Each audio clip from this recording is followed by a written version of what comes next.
welcome back to SPED 780. In this module, we're going to take a look at uncovering what students know. And what does that mean? It means assessment. I've got to admit, assessment is one of my favorite topics. I know I sound like a nerd. I might sound geeky, but I love numbers. I love looking at numbers to determine what my students are learning and really using that assessment data to drive instruction. And so what we're going to look at in this module is we're going to look at assessment versus grading. Since this class is primarily focused on secondary, grading has a big role in assessment. And our students that we're working with, the general ed teachers that we're partnering with, grading is a big piece of that puzzle. So for that fact, we will take a look at grading. But I also want us to really think about that idea of fairness versus sameness. This is something that really comes into play, especially when we're looking at grading in terms of what's appropriate for our students with disabilities.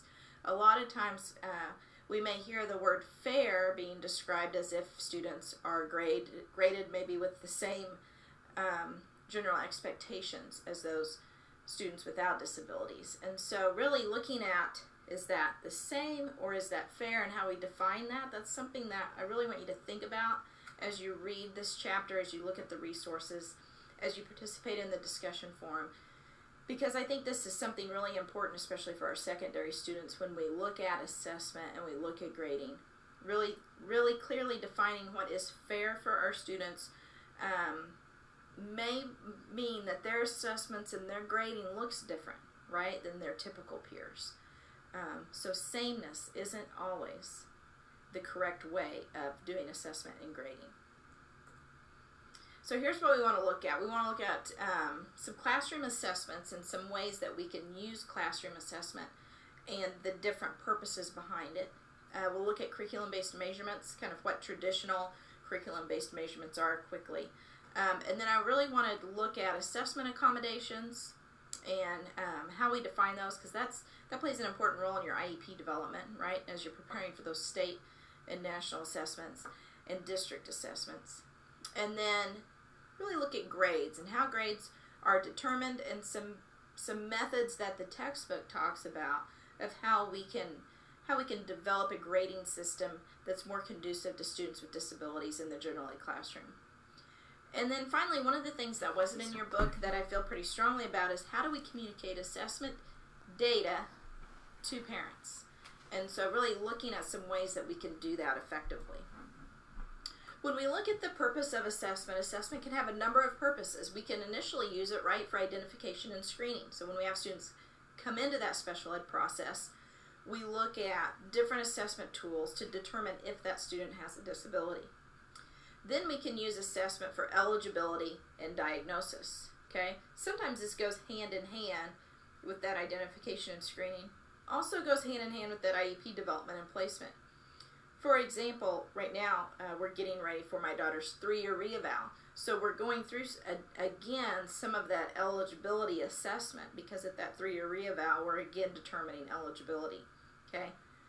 Assessment can also be used for that IEP development. So developing those goals, determining present level of performance, determining appropriate placement, all of that is guided by assessment.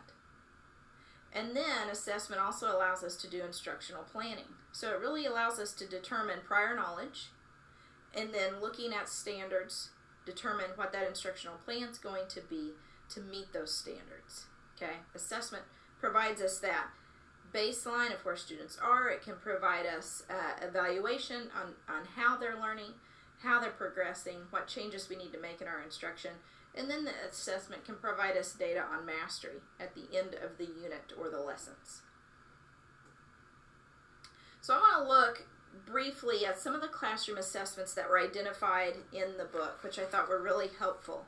And these just give you some good ideas of kind of a technique, different techniques in assessment. So if you're looking for different techniques for assessment for your IEP, for example, for evaluating present level of performance, this gives you some ideas of different pieces of assessment that you can pull into that present level of performance, and then gives a nice description of what the purpose is behind that assessment, okay?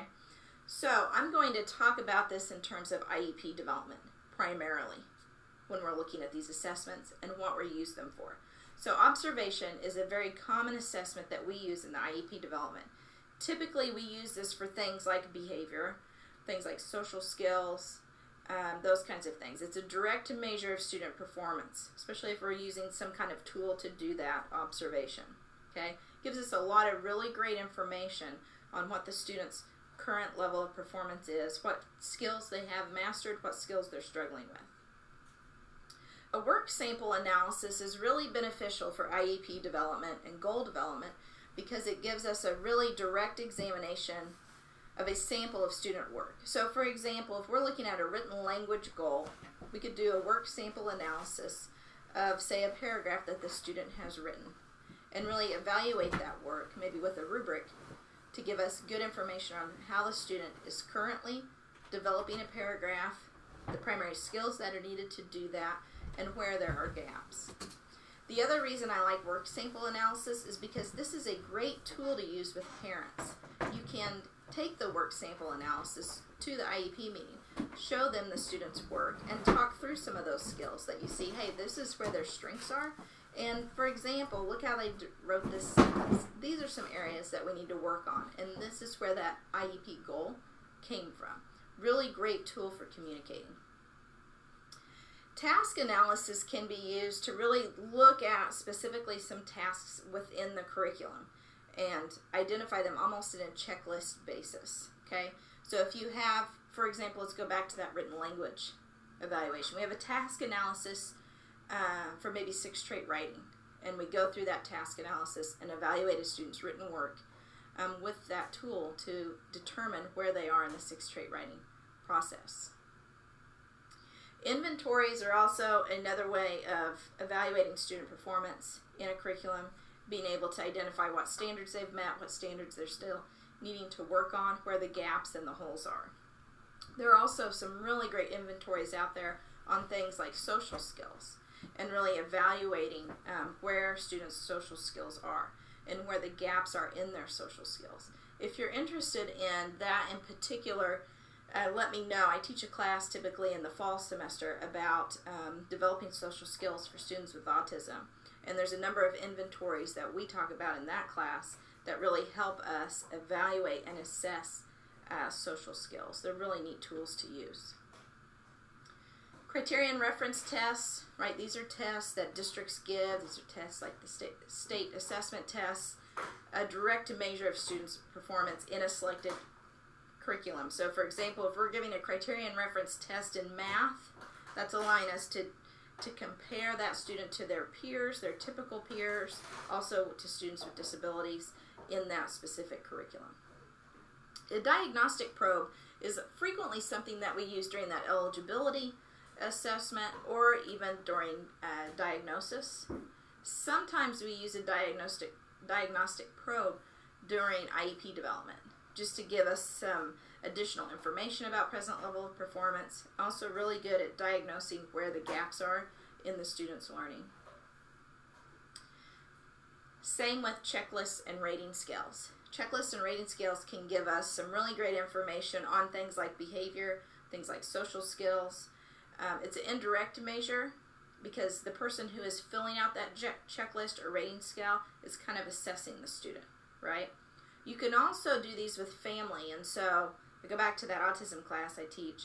There's a rating scale in there that you can give to parents looking at social skills and behavior at home and having them rate those, which gives you some really great information on really developing the IEP and developing those social skills goals across the board from school to home.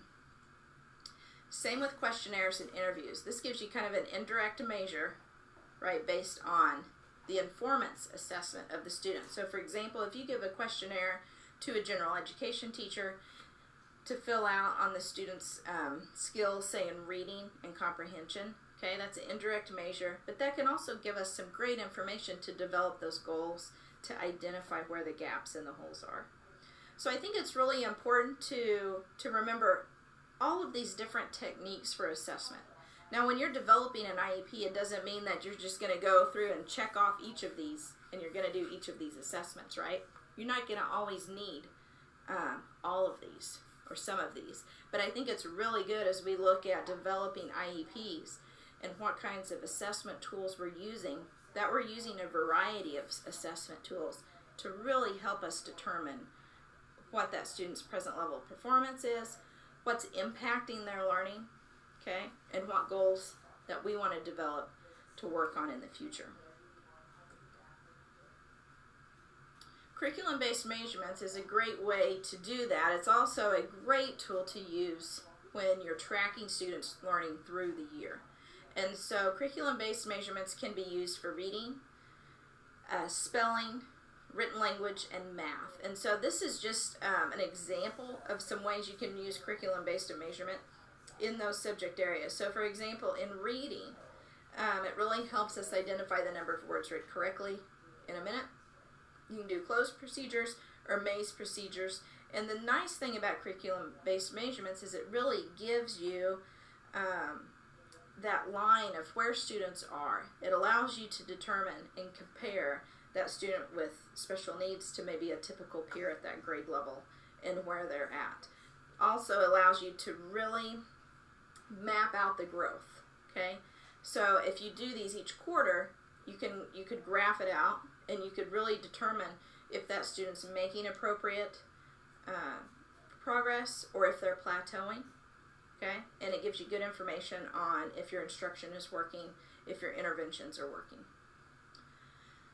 When we look at spelling, we can look at number of correct letter sequences in 2 minutes, or number of words spelled correctly in 2 minutes. Okay, that's a good way to evaluate spelling. Great way to have a spelling goal and use that as your assessment for if they're meeting that goal. A written expression would be number of words written in 2 minutes, or number of correctly spelled words in 2 minutes, or I like this one, number of correct word sequences in 2 minutes. Okay.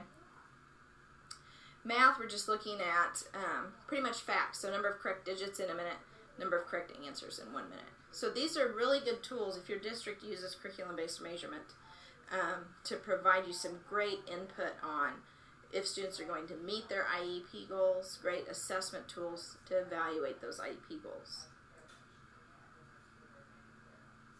Assessment accommodations. This is always a topic of conversation, right, at IEP meetings because we identify it within the IEP.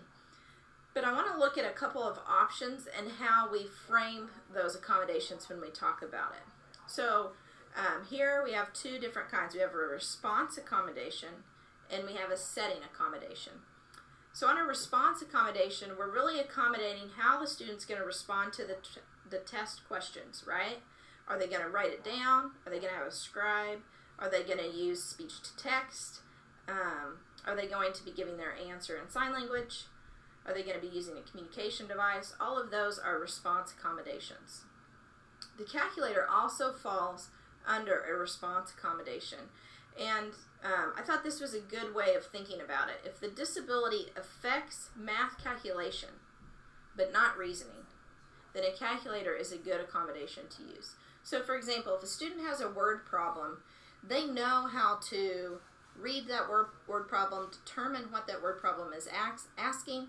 They know how to put that problem, write it out, for example, or say it. But their math calculation prevents them from accurately solving that problem, then a calculator would be a good accommodation for that student.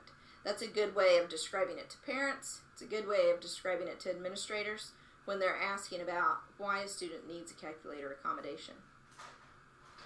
When we look at setting accommodation, here we're talking about where does the student need to take the test, okay? Do they need someplace quiet to take the test? And so there's some alternatives that we can do for that. We can do a different setting, right? We can do a different classroom. We can do a room.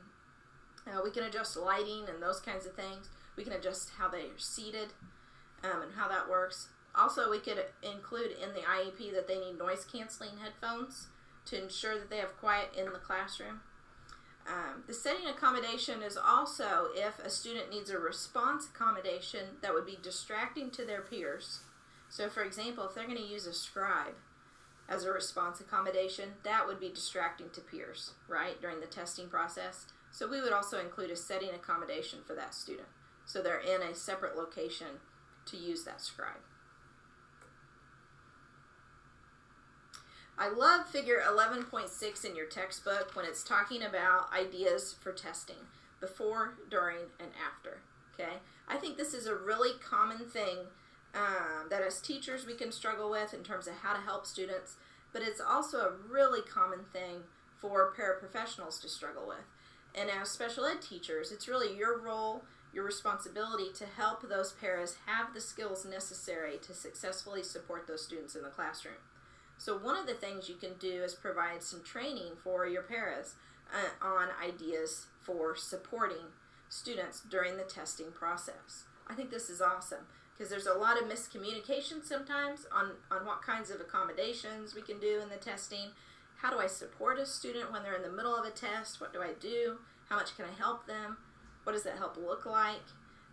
So these are some really good ideas. I love this during the test process, some things that we can do. Checking anxiety level, right? We can pretty good at reading our students, especially at this time of the year. We've been with them a long time, right? We can pick up on when they're starting to get anxious, when they're starting to struggle.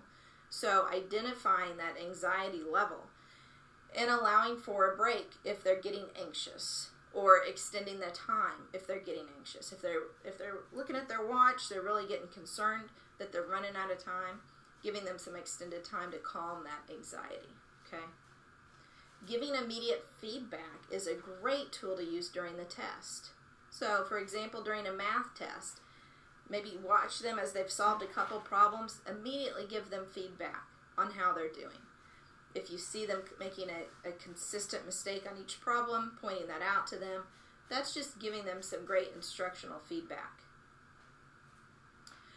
Another thing that you can do during the test is just reduce that test. And there's some ways to do that just in terms of reducing the volume of questions they answer. One of the really good examples they give in here is just complete one problem or question from each section. In math, you could do complete a problem per row. Different things like that just to reduce the volume of the test, but still getting enough information on if that student has mastered the skill or not.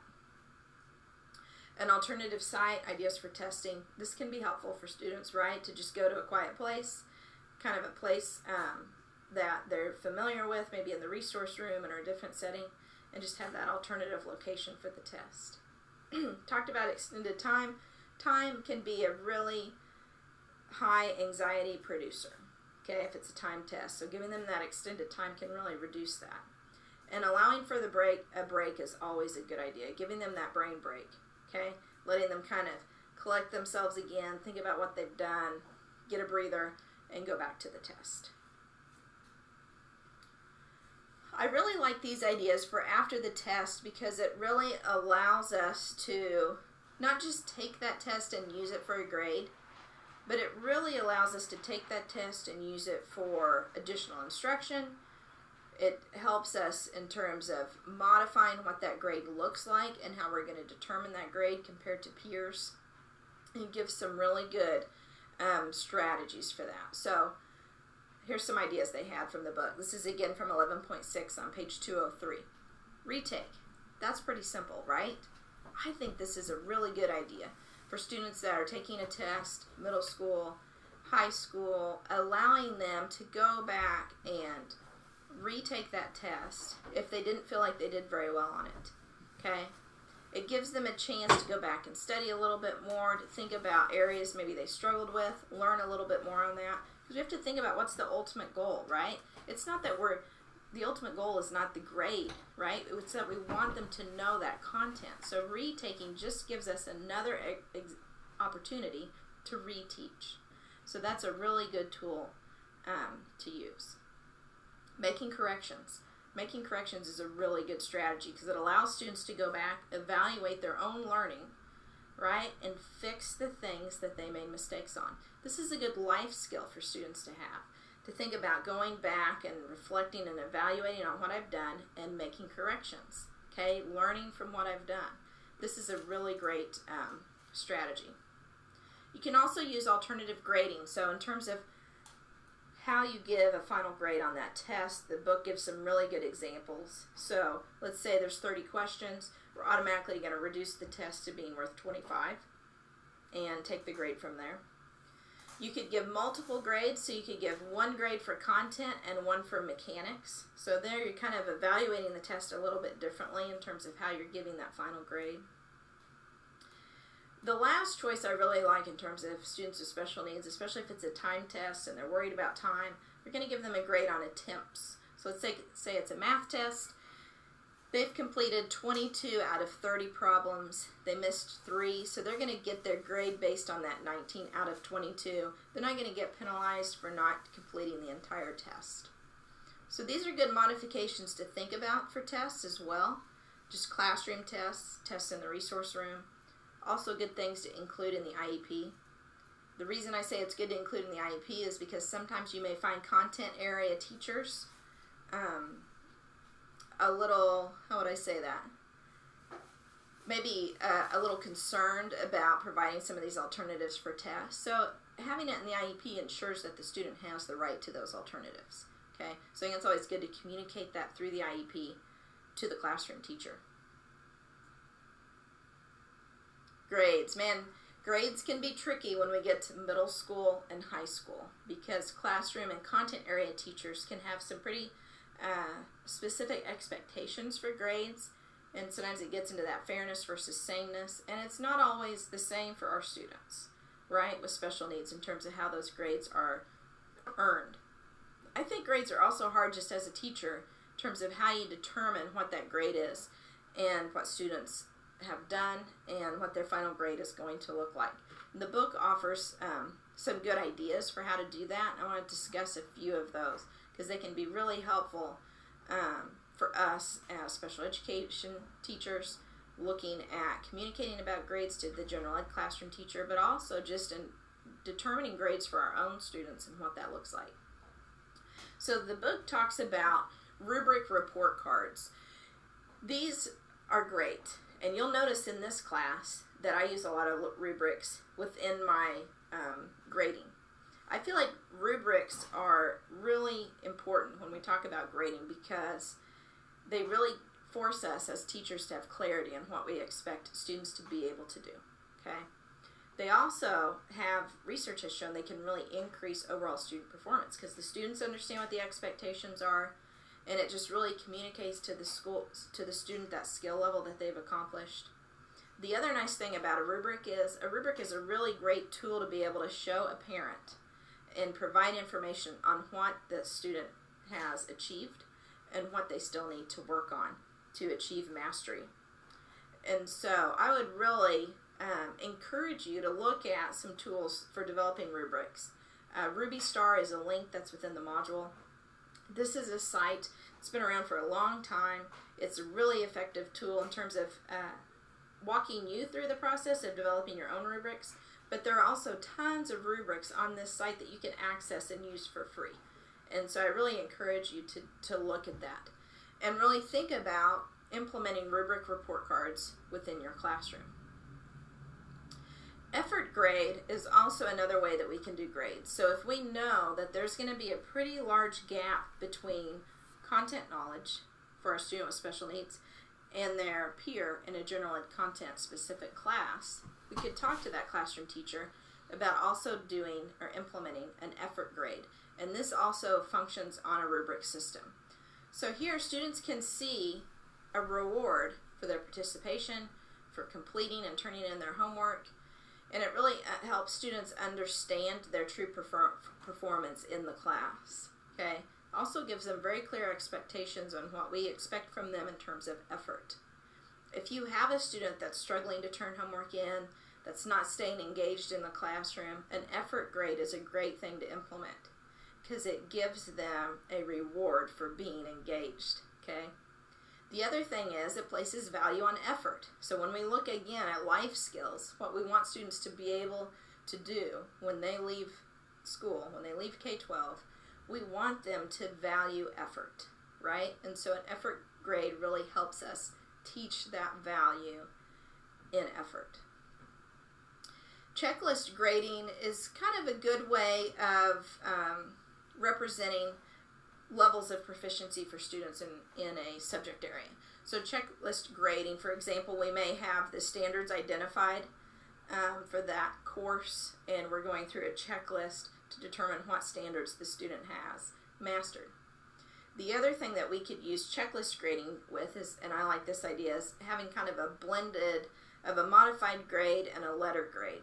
So we could do checklist grading, for example, with academic skills and social skills, and combining those to give the student the final grade.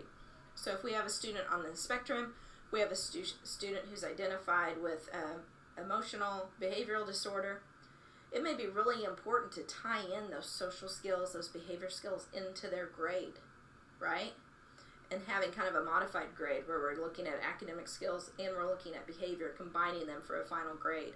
And a checklist is a really good way to do this in terms of identifying, are they demonstrating those behaviors or those social skills, and checking it off to determine the grade.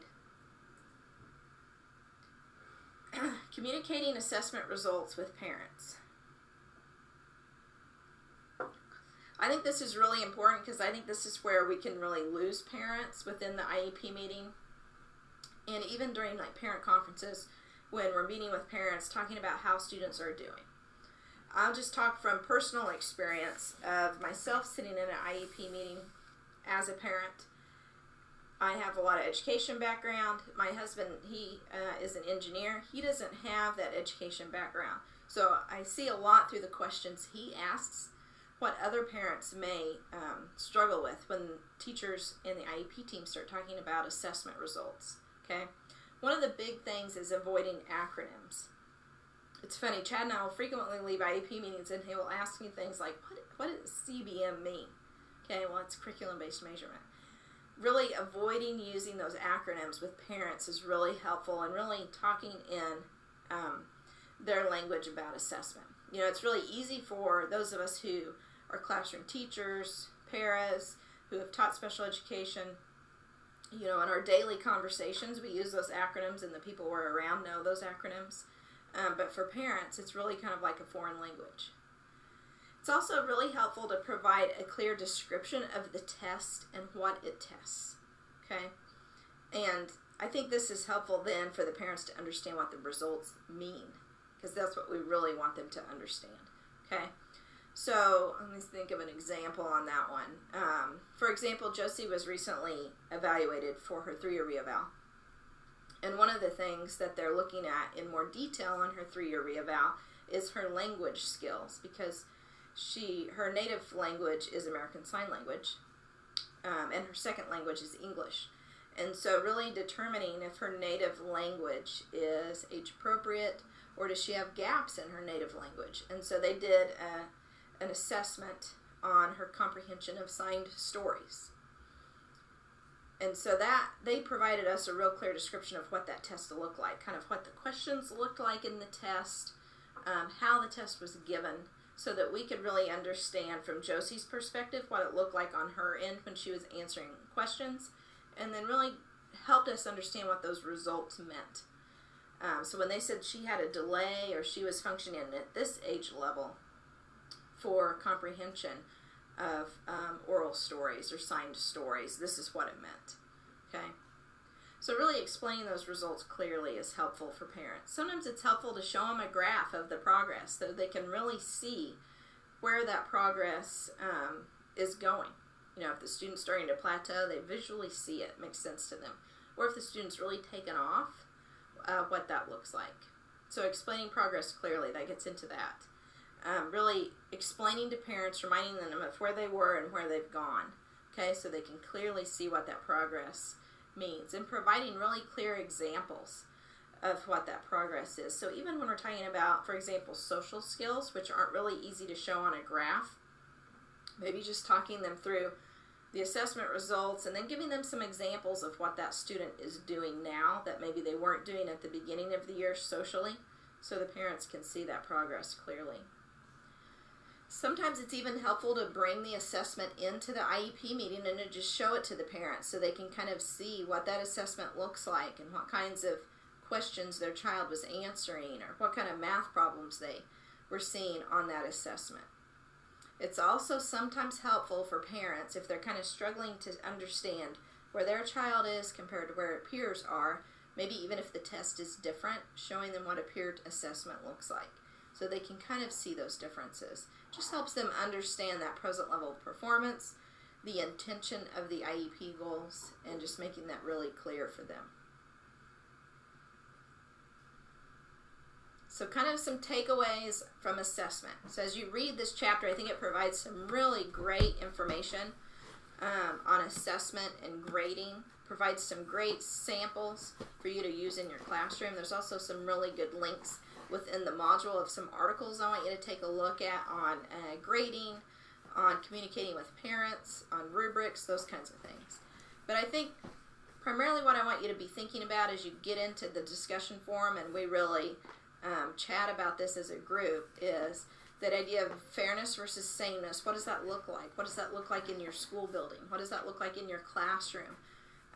If you were put on the spot today to explain to a general ed teacher that idea of fairness versus sameness, how would you do that? And then really thinking about grading versus assessment. I know some of you teach elementary. You're not as involved maybe at those lower grade levels in grading yet, but that's something that your students are going to start seeing as they move up into the grades and get into middle school and high school. And just that, how do we determine grades effectively, fairly, and then what do we use assessment for, and what does that assessment look like in our classroom? So I want you to make sure you read the chapter, take a look at those resources, and I'm looking forward to seeing what you have to say in the discussion forum.